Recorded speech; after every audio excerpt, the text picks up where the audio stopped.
नमस्कार। आज की हमारी इस विस्तृत चर्चा में हमारे सभी सुनने वालों का बहुत बहुत स्वागत है। हाँ, और आज हम 10 मार्च 2026 के 10 सबसे अहम फैक्ट्स, डेटा और सवालों का बहुत ही तेज और संतुलित विश्लेषण करने वाले हैं। शुरुआत करते हैं पर्यावरण के क्षेत्र में भारत के लिए एक बहुत ही गौरव की बात से। Centre for wild life studies Karnataka की सीईओ कृति के करंथ को यूके की प्रतिष्ठित रॉयल जियोग्राफिकल सोसाइटी द्वारा एस्मॉन्ड बी मार्टिन अवार्ड 2026 से सम्मानित किया गया है। ये एक बहुत ही ऐतिहासिक पल है क्योंकि वो यह पुरस्कार पाने वाली पहली भारतीय महिला बन गई हैं। हाँ, और उन्हें ये सम्मान अकेले नहीं बल्कि ब्रिटिश वैज्ञानिक एलेक्जेंडर एंटोनेली के साथ संयुक्त रूप से मिला है। इस सम्मान के पीछे का कारण बहुत ही खास है। उनका जो काम है मानव वन्यजीव सह अस्तित्व यानी ह्यूमन वाइल्ड लाइफ कोएग्जिस्टेंस पर, उसे रिकॉग्नाइज किया गया है। लेकिन उनका काम ये दिखाता है कि जैव विविधता संरक्षण और इंसान का विकास एक साथ हो सकता है। वैश्विक स्तर पर एक भारतीय वैज्ञानिक को ये मान्यता मिलना ये साबित करता है कि दुनिया अब हमारे कंजर्वेशन मॉडल्स को बहुत गंभीरता से ले रही है। और प्रकृति से ही जुड़ी एक और अनोखी खबर असम से है।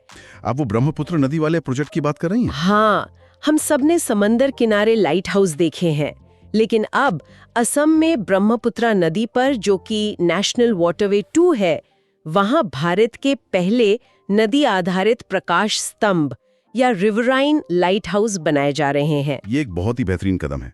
केंद्रीय मंत्री सर्बानंद सोनोवाल ने खुद घोषणा की है कि ऐसे कुल 4 लाइट हाउस बनेंगे। और मजे की बात यह है कि 20 मीटर ऊंचे होंगे और पूरी तरह से सौर ऊर्जा यानी solar energy powered navigation system से चलेंगे। लेकिन नदी में लाइट हाउस की क्या जरूरत है? देखिए, ब्रह्मपुत्र कोई आम नदी नहीं है। इसका बाट बहुत चौड़ा है। रात के समय वहां से गुजरने वाले व्यापारिक जहाजों और नौकाओं के लिए नेविगेशन बहुत मुश्किल होता है। इन लाइट हाउस से रात में भी सुरक्षा मिलेगी और इनलैंड वाटर ट्रांसपोर्ट कई गुना बढ़ जाएगा। मतलब व्यापार और लॉजिस्टिक्स में बहुत तेजी आएगी। और जब व्यापार की बात आती है तो सीधे पैसों की बात कर लेते हैं। हुरून रिसर्च इंस्टीट्यूट, जो कि चीन की एक संस्था है, उसने अपनी हुरून ग्लोबल रिच लिस्ट 2026 जारी की है। और इसमें कोई हैरानी की बात नहीं है कि मुकेश अंबानी एक बार फिर एशिया के सबसे अमीर व्यक्ति बन गए हैं। बिल्कुल, उनकी कुल संपत्ति लगभग 9.8 लाख करोड़ रुपए बताई गई है। और अगर हम वैश्विक स्तर पर देखें तो वो 17वें स्थान पर है। और गौतम अडानी भी पीछे नहीं है। वो भारत में दूसरे और दुनिया में 23वें नंबर पर हैं। वैसे दुनिया का सबसे अमीर इंसान अभी भी एलन मस्क ही हैं। हाँ, मस्क तो टॉप पर हैं, लेकिन इस रिपोर्ट का एक और आंकड़ा मुझे बहुत दिलचस्प लगा। भारत में अब कुल 308 अरबपति हैं। हम अमेरिका और चीन के बाद दुनिया में तीसरे स्थान पर पहुंच गए हैं। तो इस सब का क्या मतलब है? अगर हम इस लिस्ट को ध्यान से देखें तो ये अरबपति सिर्फ किसी एक फील्ड से नहीं आ रहे। ये टेक्नोलॉजी, फाइनेंस, मैन्युफैक्चरिंग और रिटेल सेक्टर में आ रहे जबरदस्त उछाल का नतीजा है। भारत का इकोनॉमिक बेस बहुत तेजी से एक्सपैंड हो रहा है। ये विस्तार सिर्फ इकोनॉमी में नहीं, हमारे कॉन्फिडेंस में भी दिख रहा है।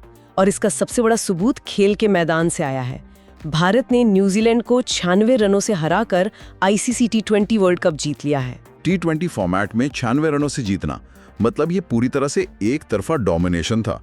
और संजू सैमसन तो प्लेयर ऑफ द टूर्नामेंट बने ही हैं। और सिर्फ क्रिकेट ही नहीं, हमारे पास कुछ और भी रैपिड फायर नेशनल अचीवमेंट्स हैं जो हमें एक साथ देखने चाहिए। जैसे IMF ने भारत की UPI को दुनिया का सबसे बड़ा रियल टाइम पेमेंट सिस्टम माना है। ये हमारी डिजिटल ताकत है। हाँ, और हेनले पासपोर्ट इंडेक्स 2026 में भारत अब 75वें स्थान पर आ गया है। इसके अलावा देश की साक्षरता दर 80.9% तक पहुंच गई है। और पर्यावरण के मोर्चे पर भी देश में अब कुल 98 रामसर साइट्स हो गई हैं। बिल्कुल।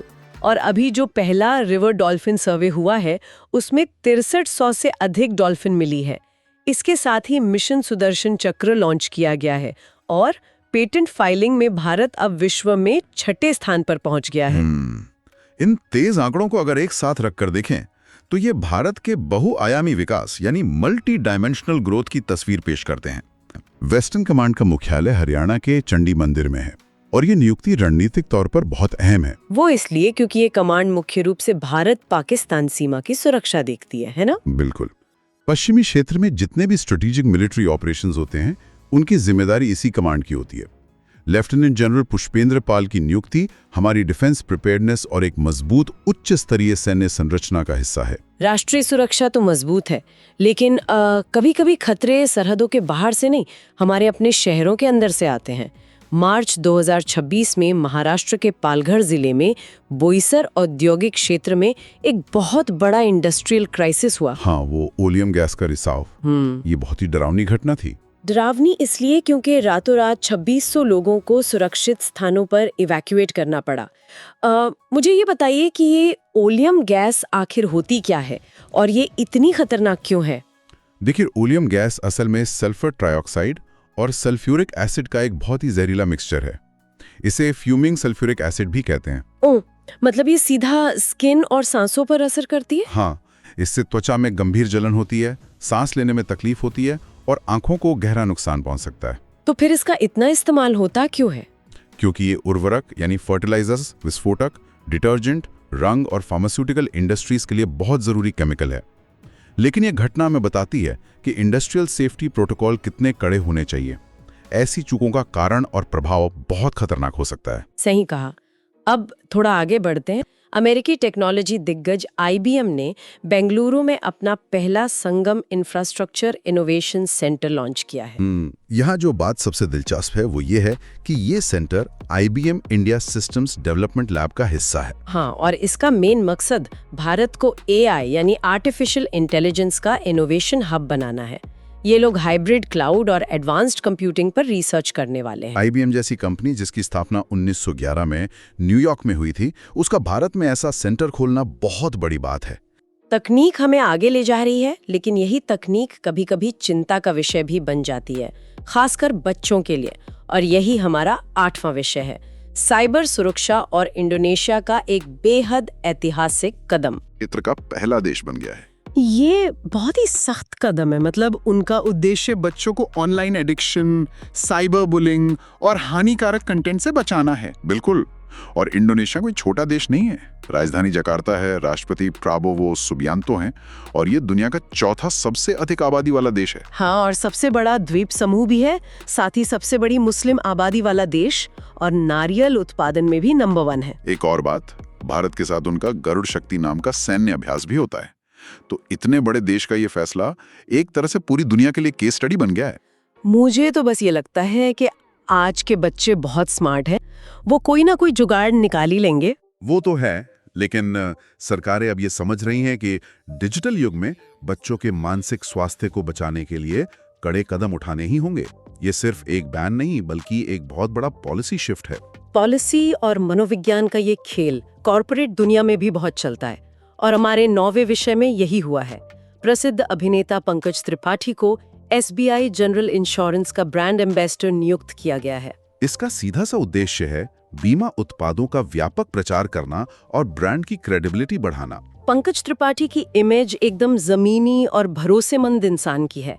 और वैसे भी हाल ही में कई बड़ी नियुक्तियां हुई हैं, जैसे कियारा आडवाणी को मेबेलिन के लिए, राहुल द्रविड़ को पारादीप फॉस्फेट्स के लिए और दीपिका पादुकोण को मेंटल हेल्थ एम्बेसडर बनाया गया है। अगर हम इसे मार्केटिंग स्ट्रेटेजी के नजरिए से देखें तो पता चलता है कि ये चेहरे ब्रांड की विजिबिलिटी और पब्लिक रीच को कैसे प्रभावित करते हैं। जनता उस चेहरे के साथ अपने भरोसे को जोड़ती है। भरोसा और विकास, ये दोनों साथ चलते हैं। और इसी के साथ हम आज के अपने आखिरी और 10वें विषय पर आते हैं। नीति आयोग ने आकांक्षी जिलों और ब्लॉकों में, जिन्हें हम एस्पिरेशनल डिस्ट्रिक्ट्स कहते हैं, वहाँ स्वास्थ्य और पोषण परिणाम सुधारने के लिए यूनिसेफ इंडिया के साथ एक बड़ी साझेदारी की है। ये आकांक्षी जिला कार्यक्रम 2018 में शुरू हुआ था। इसका मुख्य लक्ष्य पिछड़े जिलों में स्वास्थ्य, शिक्षा, कृषि और इंफ्रास्ट्रक्चर का विकास करना है। और अब इस नई साझेदारी का पूरा फोकस माताओं और बच्चों के पोषण स्तर यानी न्यूट्रिशन लेवल में सुधार लाने पर है। यूनिसेफ तो संयुक्त राष्ट्र की विशेष एजेंसी है ना? हाँ, जिसकी स्थापना 1946 में हुई थी और मुख्यालय न्यूयॉर्क में है। जब नीति आयोग का लोकल डेटा और यूनिसेफ की ग्लोबल एक्सपर्टाइज मिलती है तो इसका जमीनी प्रभाव बहुत गहरा होता है। मतलब ये नीतियां सिर्फ कागजों पर नहीं रहेंगी, बल्कि ग्रासरूट लेवल पर लोगों का जीवन बदलेंगी। बिल्कुल। वैश्विक नीतियां जब सही तरीके से स्थानीय स्तर पर लागू होती हैं तो वो आने वाली पीढ़ियों का भविष्य बदल सकती हैं। वाकई ये बहुत ही उम्मीद से भरी खबर है। तो चलिए जाने से पहले सभी 10 विषयों का एक त्वरित रिकैप कर लेते हैं। आज हमने देखा कि कैसे कृति करंद वन्य जीव संरक्षण में इतिहास रच रही हैं और असम में ब्रह्मपुत्र पर नए लाइट हाउस बन रहे हैं। हुरून लिस्ट में हमने एशिया की संपत्ति का हाल जाना और खेल के मैदान से लेकर यूपीआई और पेटेंट फाइलिंग में भारत की चौतरफा ग्रोथ को डिकोड किया। हाँ, और वेस्टर्न कमांड में सैन्य नेतृत्व के बदलाव से लेकर पालघर में ओलियम गैस रिसाव की औद्योगिक चेतावनी पर भी बात की। इसके साथ ही आईबीएम के नए AI innovation hub, Pankaj Tripathi की कॉर्पोरेट ब्रांडिंग और नीति आयोग यूनिसेफ की जमीनी साझेदारी को समझा। तो दोस्तों, ये थे 10 मार्च 2026 के सबसे जरूरी करंट अफेयर्स, वो भी बिल्कुल आसान और पूरी तरह एग्जाम फोकस तरीके से।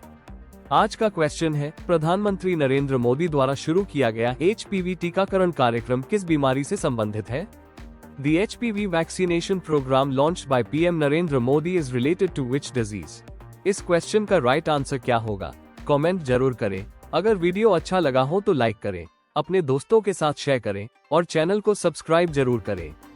इस सेशन का PDF डाउनलोड करने के लिए हमारे टेलीग्राम चैनल से अवश्य जुड़े, QR कोड स्कैन करके, या फिर लिंक डिस्क्रिप्शन और पिन कमेंट में है।